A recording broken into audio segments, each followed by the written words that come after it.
Okay, it's good to see the two of you. I think we'll have some others. Brooke joining here on a rainy day, and Shane, and I'm sure the number will build. And it is 11 o'clock, so I'm going to go ahead and get it started. I want to go over, and just before I get into some of the lecture, I want to just talk about some housekeeping items and some other things. I want to make sure everyone understands that first of all, there was I added some virtual office hours to today, and I've posted the invitation if you care to use them.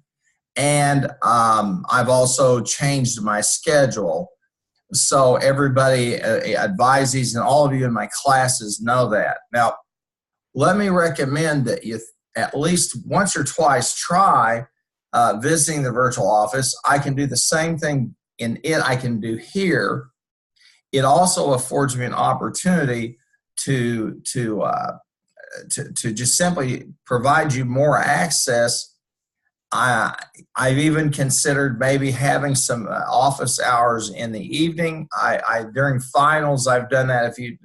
And then I think also during finals I've done it on a weekend on a Saturday. So, of course, if you have a question, and if those office hours, as well as the ones that are there, that when I'm there in Shawnee, okay, that's it. Now, if you need additional ones, you need to send me an email and shoot me a day and a time, and I'm happy to do that. Now, the virtual office hours are all recorded, okay? They're not posted, and I want you to understand that, and I'm trying to make sure everyone understands it. So there's nothing private that gets shared. In fact, if you chat with me, no one else sees it, which is why some of you may be a little confused sometimes when I say, well, I've gotten a question about this or that, and it's set up to mask that, okay? So if a person has a question, if it's something that relates to the class as a whole, I can talk about it. If it's something that's different, that's another issue. Now, I want to make sure that you understand that, because I'm trying to do this to add some service time. I'm experimenting with some different times. I've tried to stay away from the mornings just simply because there's classes, and the afternoons, and those may be problematic for some who are in athletics. So I'm looking at some alternatives in how to do that. And frankly, really the only thing I can't do when I'm here as opposed to over in Shawnee is to sign a document or something like that. But it's not like I'm gone for weeks at a time, so you could drop something off or throw it into the door if it needed my signature, and I could take care of it. But if you're an advisee wanting to work on schedule or any stuff, I can help you with it. So those virtual office hours are there. They're there for you to use. And like I said, I'm playing with maybe having them maybe in the middle or evening. I just don't know how that plays itself out. Okay, and I don't know who has a. Now, if you have a phone, you could probably do that, but you probably would need a laptop or a desktop or a tablet for it to make a whole lot of sense. And so I'm still kind of trying to work through how I intend to do that, and it's just a process. And for this format to work, that has to be there. And so that's just been something I've been working my way through as we go. The other thing is just I wanted to remind us kind of where we are in the course. This is Module 10, okay? And everybody knows what we've got going on here. You've got the outliers file. That's from the Foreman text, the Data Smart, and we've been talking about that. Then the single file over in chapters 11, the student files, the Burger Dome case, that one dealing with the queuing theory. And then there's an exam, Anderson chapter 11, that's due on the 2nd by 5 p.m. Now, I also wanted to alert you to what's coming up next week. And of course, I'm going to review that Burger Dome case, talk about it. And we're going to preview uh, multiple server waiting line models. In other words, queuing models where we have multiple service outlets. Right now, we've worked just with a single, the single arbitrary cases we had a single queue. In other words, a single line, if you would, of people waiting to be served. We had an arbitrary service time, okay? And we're going to see that, and we're going to just expand it a little bit at a time in terms of multiple lines being served, and which means multiple places where multiple lines of people or clients or products flow, whatever that flow is, and multiple ways, multiple service nodes, okay? And I really do think that for you, it's going to be, even if you never work in a field where you're directly impacted by, let me stop for a moment. You're always going to work somewhere where queuing theory is going to come into play. It's going to come into play if, in terms of a website, if you're a virtual company. It's going to come into play if you work for a retail firm. It's going to come into play if you work for a service firm. All activities move along flows of work and flows of money and flows of information, all move in a consistent pattern that's based upon some business model. Okay, and this being management science, we say, okay, I'm always looking for that model that helps me kind of understand what's going on out there in the world, and can I find a mathematical model that lets me simulate what I might run into. And a really good example. There's some great examples that say from biology. When we talk about, in fact, when we say the video went viral, we're using language right out of medicine when we're saying that the thing just took off. Well, there are some very predictable patterns in the way that somebody posts something and it starts and the permutations just build to the point that millions of people have seen it or they've heard it or whatever. Okay, so we're moving in, we're working kind of in two worlds right now, and that's one is that form and text, where we're looking at how do we handle big data. Okay, how can we use some fairly easy to use Excel functions, but the brilliant part that guy did is he's tied them together. And we've done the cluster analysis, and now we're looking at outliers. And then on the other hand, we're here over in the form and text, looking at the problems that are associated with queuing theory, with waiting line. And again, we could have a whole course on nothing but network analysis. In fact, those folks who are computer science majors study systems and networks. Those are two courses that they take so that they understand how things get tied together and how data flow.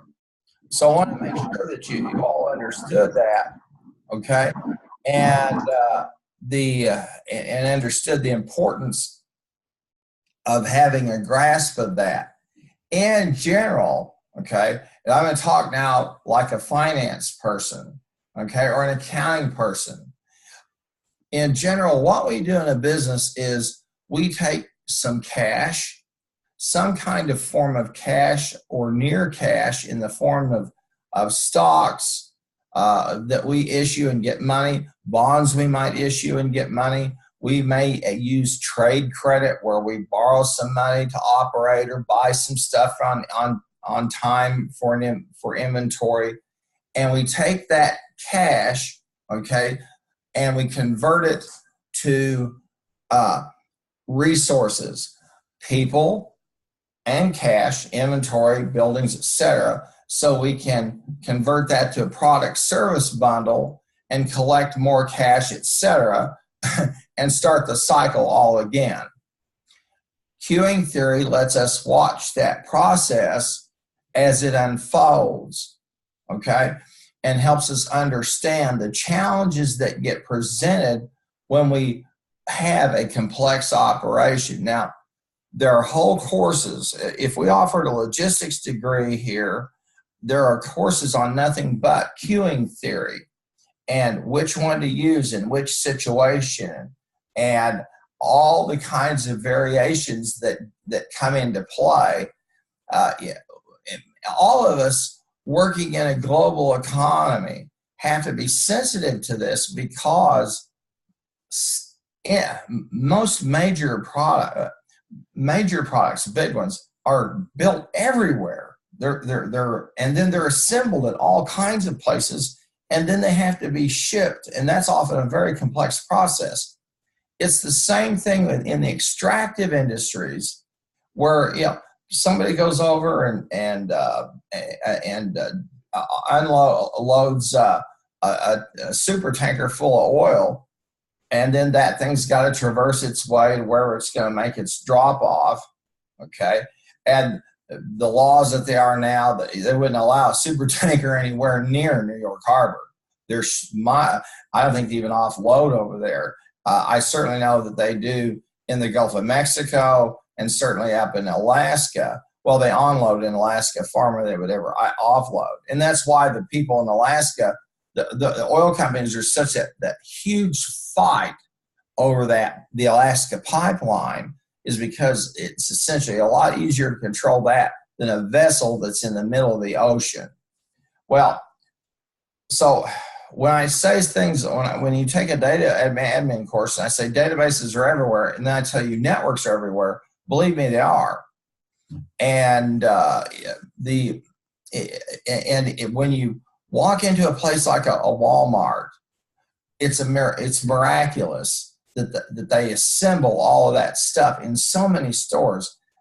It's a testimony to the good Lord, that He loves us so much. He gave us the capacity to build these highly complex systems, and it's really no different it's really just not much different than what you and I can do in terms of when we go out and we do a search, because that's really nothing more than a network analysis and a query that builds upon and pulls some data up and tells us, well, here's what we found. I didn't want to wax too philosophical about it, but it's always important, I think, for you to understand the big picture and understand that of all of the courses you're going to take at this university, this may well be the most important one, other than any courses related to dealing with people. Because if you don't understand the flow of energy, resources, etc., in whatever business you work, the higher you go, the less effective you will become, because you'll be dealing with a greater and greater sum of the whole, greater than its parts. And that's just something important. So we get to see how we build these models and how we can maybe go in and tinker with them, or we can do a simulation, maybe do some random between, or run some random numbers, and do that type of, and go through that type of exercise. You keep going, why are you always harping about mathematical models? It's simple, okay?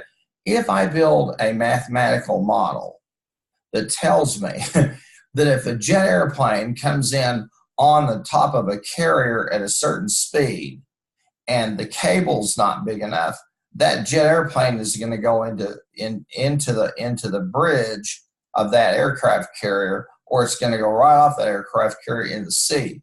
And when we start talking 500 million, 600 million, $1 billion for a weapons platform that has a pair of wings, you better make sure that when you intend for that thing to stop, you've got cables thick enough that will do it and are durable enough to handle the adverse conditions of being out in the sea and in seawater and wind and rain and can handle multiple landings. The people that make those cables, the contractors, I don't know that I would bet you those are probably those contracts are probably off. They're probably over in dark areas because we don't want our adversaries and probably we don't want our friends to know that.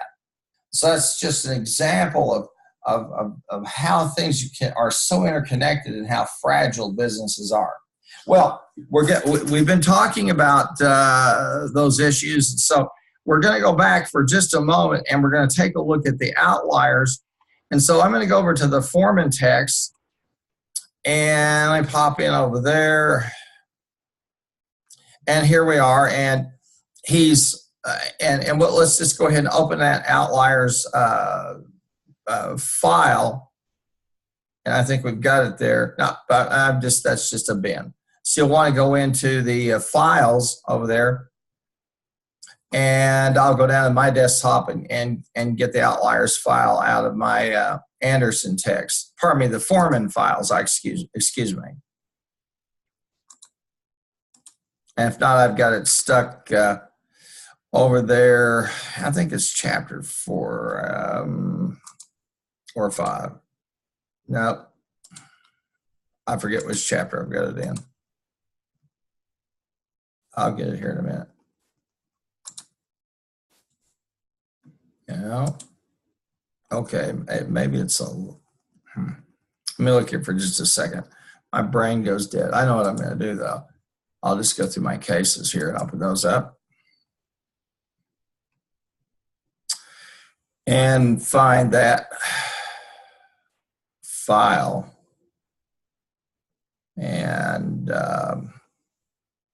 grab it.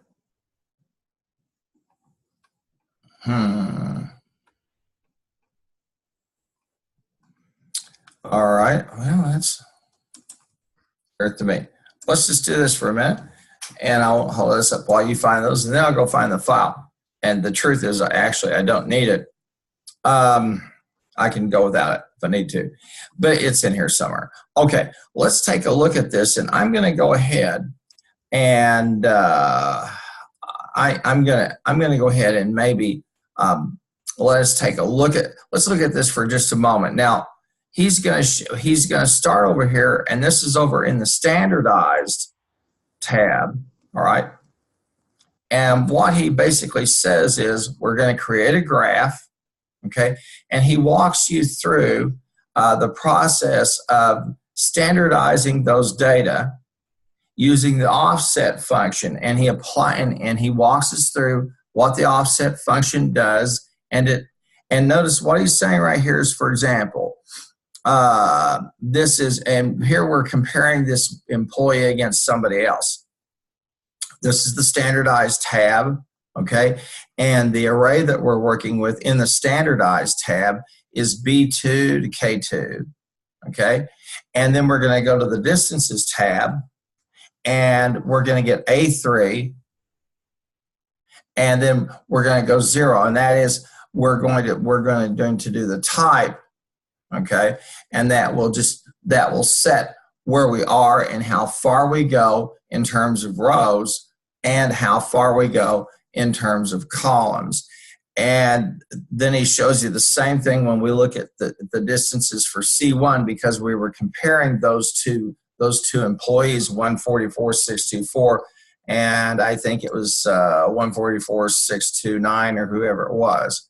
Now then he takes us into that distance matrix, and let me stop and waste some more time and try to find that silly file, because I should have it over here somewhere. And I'll go back into the foreman files and take a look. I'll find it one way or the other. Maybe it's 9. I'm going to open every single one of these. So here it is, the support center. Good. Now, let me open this back up here. And I apologize about that diversion, but we're okay. The reason I like his text so much, and I think it's a useful book, I know typically you'll sell books back. This is going to be one of those that I think you want to keep around for a bit, just for the simple reason I'll let my Excel fire up here, that he does such a fantastic job of covering some of these, covering the use of Excel and using it to build models. Chapter 1 and Chapter 2 are just fantastic.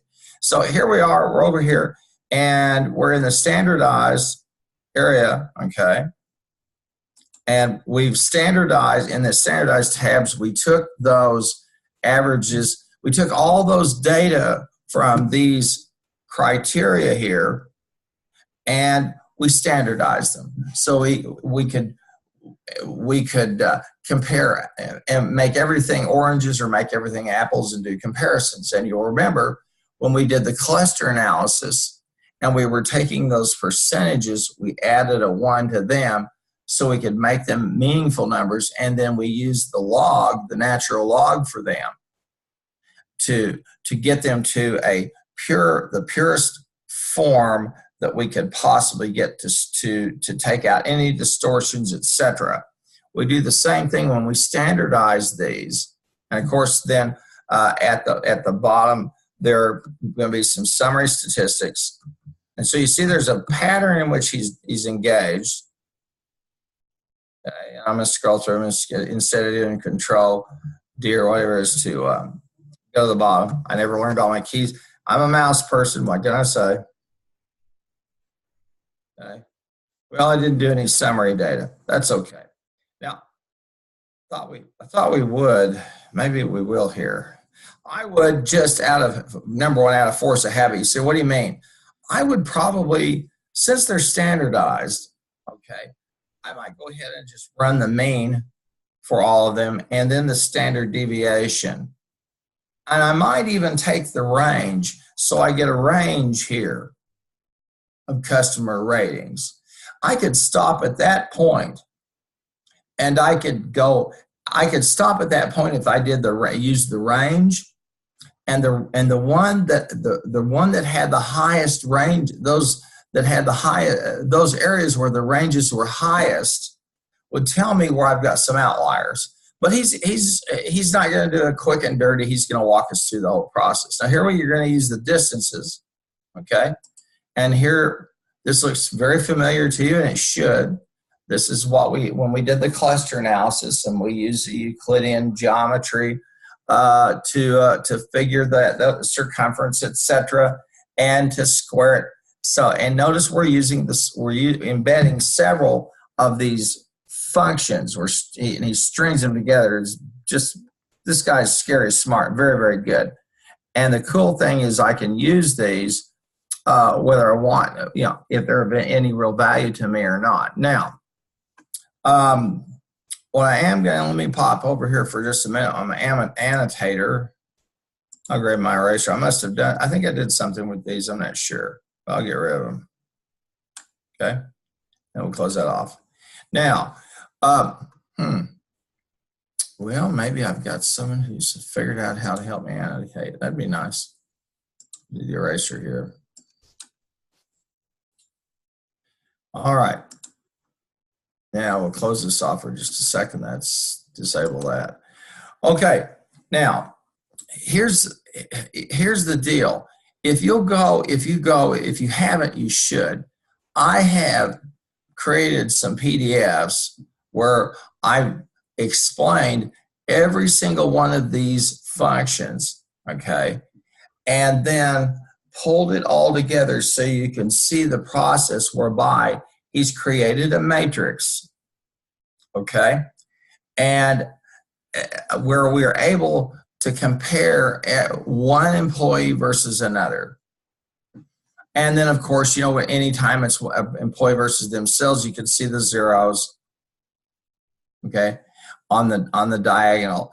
And I have some resource files there for you, and I'm going to diminish this for just a sec and pop back up here. All right, and over here. Now, the support center part 1, I've got this is a PDF file, and I have I have an explanation of everything that we're doing there. And then support center part 2, I divided it up. Okay. And then in that case, when we compute a z-score, I've got a z-score calculator. What this calculator does is it says, okay, here's the z-score I received. What are the probabilities that I would get this? And obviously, the lower the probability, the more rare it is that I would get that. And we would anticipate, because when we're dealing with outliers, we're going to get very, very rare occurrence. Now, and that's because if you remember from the so-called bell curve, known as more technically, the technical term is the Gaussian distribution, and I'll use ye old. And here's our poorly drawn bell curve. Looks more like a pyramid. I'm sorry. And I'm going to have to practice with this. And then, of course, we knew about the mean.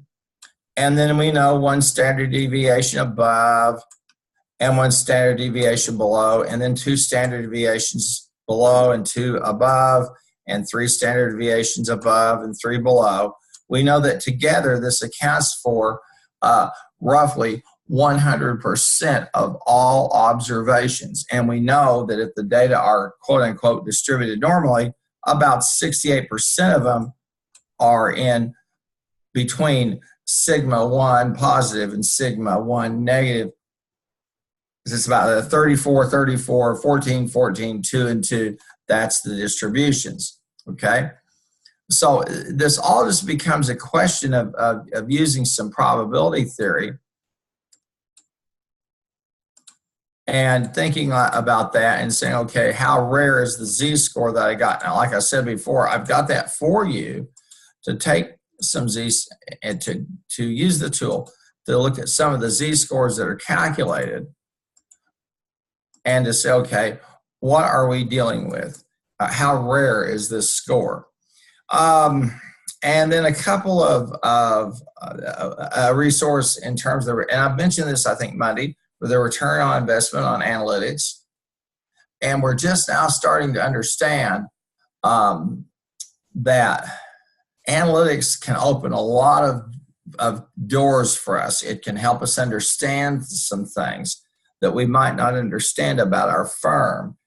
And those that those that are in marketing analytics are really, really important because they can help us determine how to position a product versus our competitors.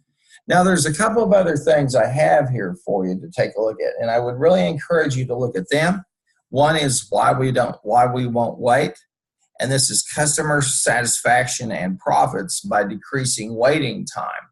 And we know that the shorter we decrease a waiting time, okay, the higher, the more satisfied people are with a service or a product service bundle, and how much loyalty you can build in. Now, there are going to be those situations where waiting time is a reality and the service time is not arbitrary. You just don't know. If you go to the doctor, for example, for an annual checkup, I go twice a year. My doctor, my doctor doesn't. When I'm ushered into the room and the doctor comes in, he doesn't click a stopwatch and start timing himself.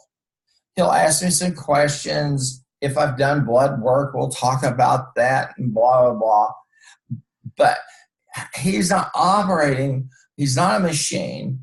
And there are going to be some patients who may require more time, okay, than others. So, and the bottom line is that service time, okay, it's going to vary.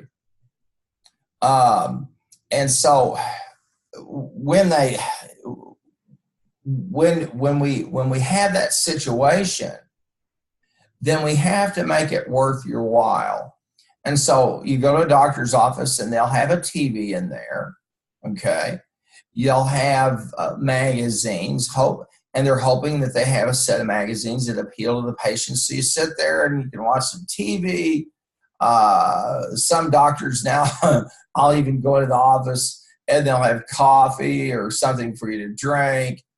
Um, some of them will have a little area for kids to play if a parent has to bring their child in, and or the parent comes and they have to have the child with them. They're watching them, and comfy chairs and cushions and all of this to do what? It won't reduce the amount of time you wait, but what it will do is it will reduce your perception of the amount of time you've waited. And our perception of time is on the whole is not too good, especially when we're in a relaxed state. And that's why you can, some of you can go home at Christmas break, and maybe you go home and you sleep for a week. You go home after the end of the semester and you go home and you sleep late for a week because you're so relaxed. Yeah, but then you go, the week is gone. What happened? Or time flies and we're having fun. Okay. Well, all that being said, I do want you to take a look at these two especially, because everything is so instant gratification. And I think I've mentioned it before. There's this company out there, I think they're called Carvana, and you call them and you go online and you shop for a car. I'm saying this is unreal. You shop for a car and they'll drive it over to your house. Bingo, you got a car. And I think you have so many days you can return it. The craziest thing, and I don't know if it's real or maybe they've got them built, was it's like a giant vending machine, and you go up and put your code in, and here comes your car. That's just crazy to me. Okay, I'm an old school car shopper. I kick the tires, I look at the brochure. I do a lot of research now before I go in. Okay, but just because I like to see the service that there might, just because I'm just curious, I'll go ahead and I'll let them walk me through the process. I already know what I want, but and to see how people are marketing stuff, those products, it's a curiosity deal. And then the next step, of course, is you go in, if you're going to finance the vehicle, and you start to talk finance terms. How much are you going to put down? How much does the thing cost? What will you add to it? Do you want warranties? And on and on and on. Okay. And when we first came here 12 years ago, my wife and I went down and bought a new vehicle. Okay. And I was at the dealership almost 5 hours, 6 hours to buy a car. And it was, I had all the data they needed to check income, everything. But still, it was this long process. And holy smokes, there was a stack of documents to sign. And buying a house is the same deal. Today, it's a lot easier. It's most of it is, you can have fillable PDFs and stuff like that cut out a lot of trips to the bank or trips to the mortgage company. But to make a long story short, you need to be sensitive to these types of things. How long will you wait?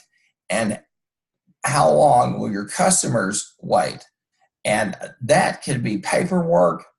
That could be a product service bundle like a car. How long will you wait in the queue or the line at Walmart, and things of that nature? Okay, so I wanted to make sure you see that. So we've got this support personnel file, okay, and over there in the text, I'll pop back there for a minute. And so we've got these distances. So we're computing the distance from one person to the next, and what we're doing now is we're trying to build a model in terms of what person seems to be way away from everybody else. They're an outlier, okay? And I'll just go back to my handy annotator and we'll pop that on for a second. And yes, you're right. I'm going to draw again. You're probably your eyes are rolling in the back of your head, and that's okay. You'll live. Okay. And I'm going to do a simple linear model. Okay. And we'll bet here. And then I'm going to have a point here, and then I'm going to have one way out here. Okay. This is an outlier. Okay. Now, we have to wonder about these, and we have to be careful to not neglect understanding them.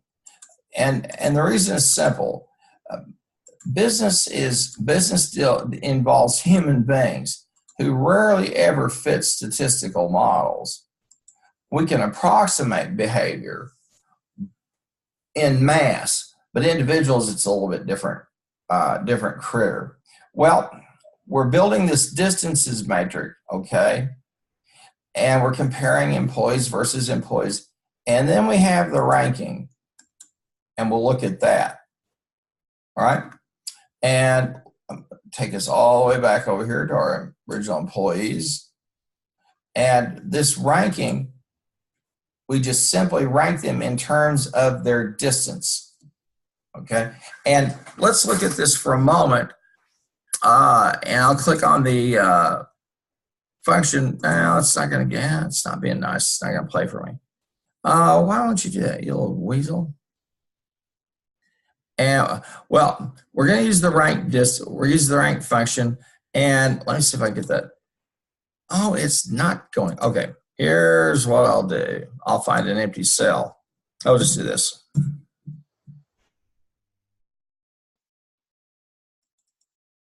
Okay, and now I can go and use the dialog box and explain to you. Okay, on this function, we're going to take the number. Okay, and that's the number for which I want to find the rank. And then I have a reference point, and this is an array, as it mentions. One of the reasons I really love Excel, and a lot of experienced people, my generation and smart ones younger, who deal with big data or deal with data sets like Excel, is because of things like this tool, which will walk you through the process and help you understand. So we're going to rank it on the basis of some array or a list of numbers, okay? And then I'm going to order them, okay? And if it's a rank in the list, they're going to be sorted in a descending order. If a zero or if omitted, we rank them in ascending order, okay? And that's just kind of how we all want to see the highest ranking or the lowest ranking, okay? And that's and the lower the rank in this case, the more separated they tend to be from everybody. And you could see again, we could come down here if we wanted to on these ranks, and they have, and we could have computed some summary statistics, but instead we use some binary type of statistics. And what we and we've had them imitate ordinal data. Let's look at this. Here's the count if, okay? Count if, and there's the condition, B2 to B401. If we have anything that's less than or equal to 5, and we take that count and we subtract 1 to get our, how many top 5s do we have? And this one doesn't have any top 5s. About how many top? Now let me just click on this for a moment. No, it's going to do this again. Yeah. Oh, it's because okay. Well, that's what it's going to do. It says count if. It's a conditional statement. I think we've probably done this and probably using business problem analysis, whatever. But it's just saying count if in this array 42 to 401, we find something equal to or lesser than 5 minus 1, okay? And that's going to tell us how many top 5s we have. Then we want to see how many top 10s, and we have 1, and then how many top 20s. And and then we have a conditional formatting applied so that anytime we get a 0, okay, on at least the top 5, we're alerted to that with the conditional formatting. So far, so good. That's all we've done. Okay. And we start to see some things. Now, if I wanted to, again, there are some of these inflection points where I can do kind of a quick and dirty analysis, and I'm going to tell you about them. I could use the conditional formatting all the way across row 402, row 403, or row 404, and put it into the typical green, yellow, red. And that would be sufficient for me to analyze them, okay? And again, though, the authors, we're going to go a little bit deeper, and we're going to look at this idea of K distance, okay? And K distance is a question of how many employees are in my neighborhood. In other words, okay, if I'm an outlier, let me put it like this. If I'm an outlier, I'm not going to have that many data points around me. Okay? If I have a bunch of data points around me, then I have a cluster. Okay? So I'm not an outlier anymore. There's several more. I might have, so we got a number of outliers. True, but technically now I have a cluster or a group out there. Now, when you get a group out there, that's when things get very interesting, because you got to ask yourself, how the world did we get here? Okay, how did this happen? Well, he walks us through using the K distance, and again, and he creates this little function, and he shows us how to do that in the text. And notice we're using that K distance just like we used that tool back in the cluster analysis, but this time we're looking at distance. Okay, and again, we're going to get the sum. We're going to sum it if the rank. Okay, and we're going to do the sum if the rank is equal to B1, 1, 0, and that's again the placement there. And we take it times the distances to get the K distance. And we're taking, first thing, we're taking the person times themselves, and then any true distance from B1, and then we multiply it times the distances figures there in C3 to L3. And that's what's going on with this. Okay, and we'll scroll down here for each of these employees. Okay, and here we've used some conditional formatting, and let's see see the author had done that, and let's see what's going on. So I'm going to click conditional formatting, and I'm going to click manage rules, because it's going to tell me this is a graded color scale, and obviously it applies to everybody in row B. So it's B4 to B404. Okay, and I'm going to use this graded color scale, just the red. And this is, again, you could change that format to the green, yellow, but you really want just the more darker it is, okay, the greater the distance. And this is maybe more convenient,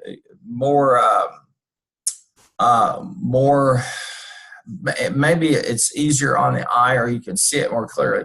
If you come down and you look at employee 144780, they're really in the middle of some clusters. So they're not one of our candidates for an outlier. We've got some, and we'll see them as we go along here.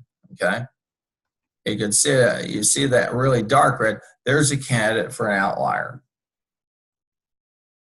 Now, I've provided you some resources there, in Canvas, those handwritten notes, to let you go through this detail by detail. Plus, you can go into the textbook if you care, and you can follow step by step by step.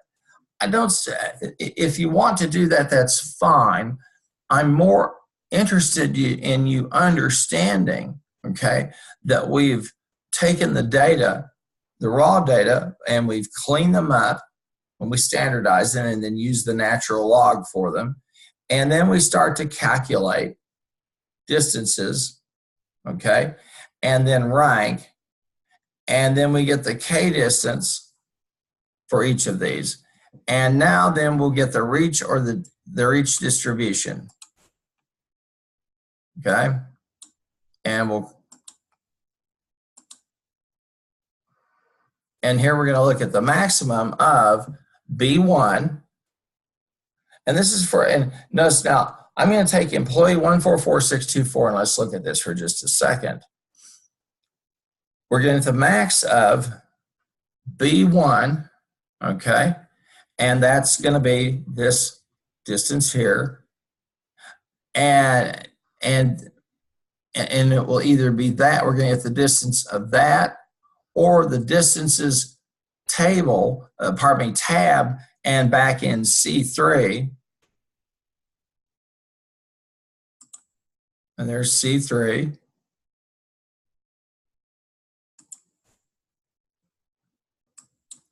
And we're going to take the maximum of that. And obviously, the number in B1, okay, is the larger, and that's the one that's reported.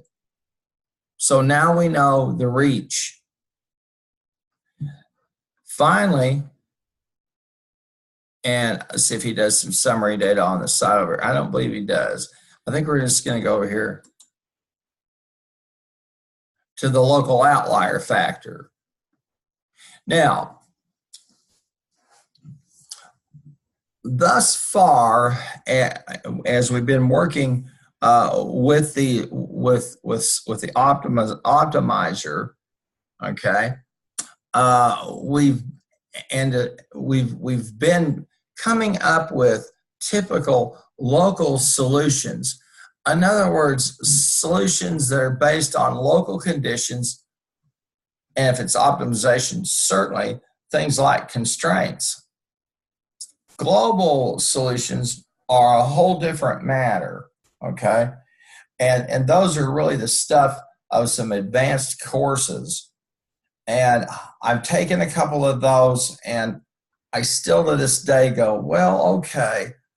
But I wondered, what was the real world connection as opposed to the statistical connection? And you can do a scientific study, and you can get something that's statistically significant, but it has no practical significance whatsoever. And management scientists, while we're interested in stuff that's just, we're more interested in the practical end of this, okay?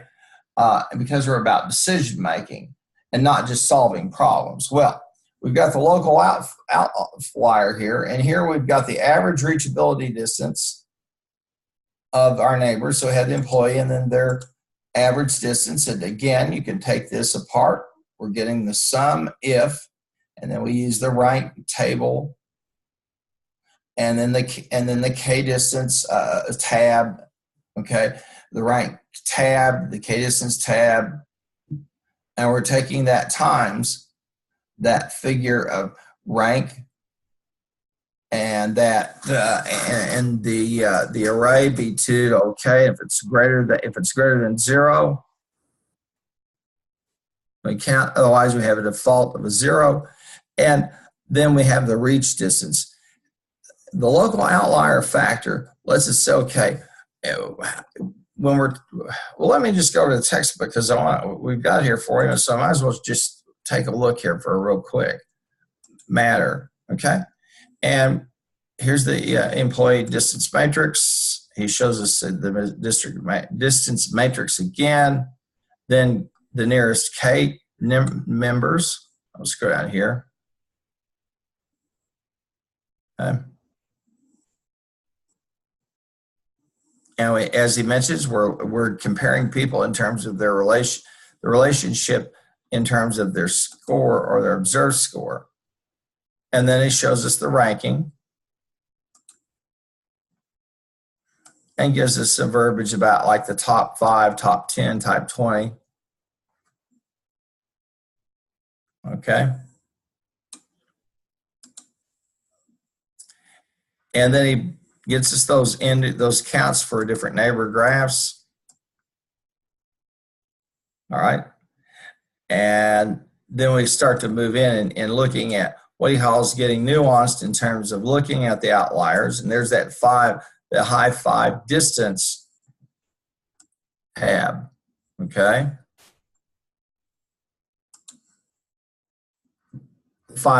The 5 high / distance, he's working in the distances tab.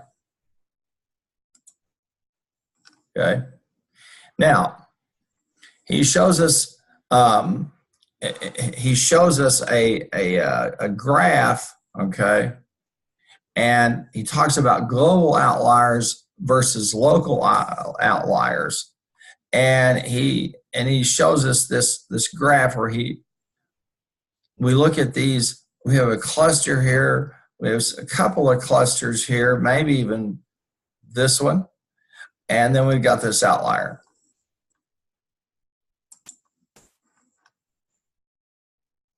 And he shows us some networks in terms of ease with which we can connect with a neighbor. Okay. And if you need to go, I understand that. So, and I'll finish up and have to do some work. Then the skeleton of the distance reach tab, he walks us through that.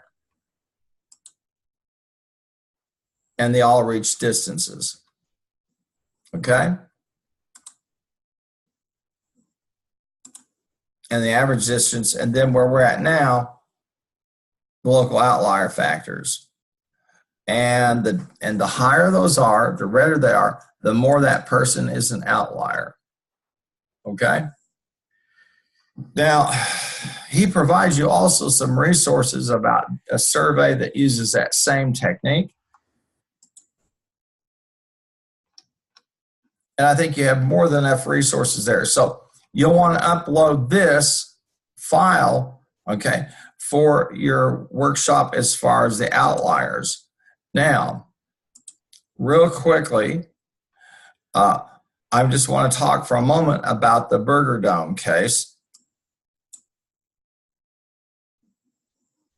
And I give you some instructions. As usual, when you get ready to work on the case and the files over in the Chapter 11 student files, it's called single, okay? I have a couple of scenarios I want you to work through using the goal seek, all right?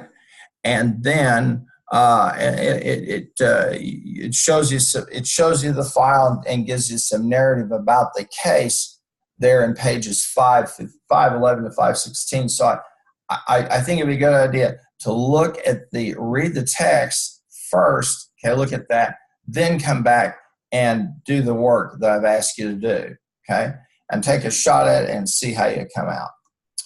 All right, my friends, I'm going to stop. Is there anybody that has a question? And I do appreciate you let me run over a bit. Questions? Anybody? Okay.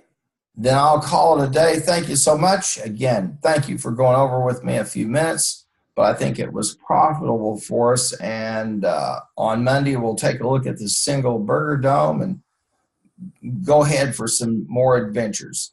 And I hope this was a beneficial case for you looking at the outliers.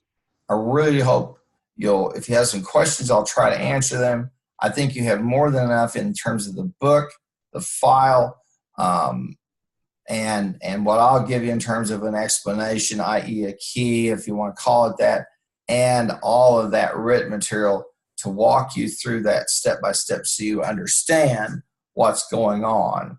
Okay? All right, folks, thank you much, and I'll stop the share and shut her down. Have a good one.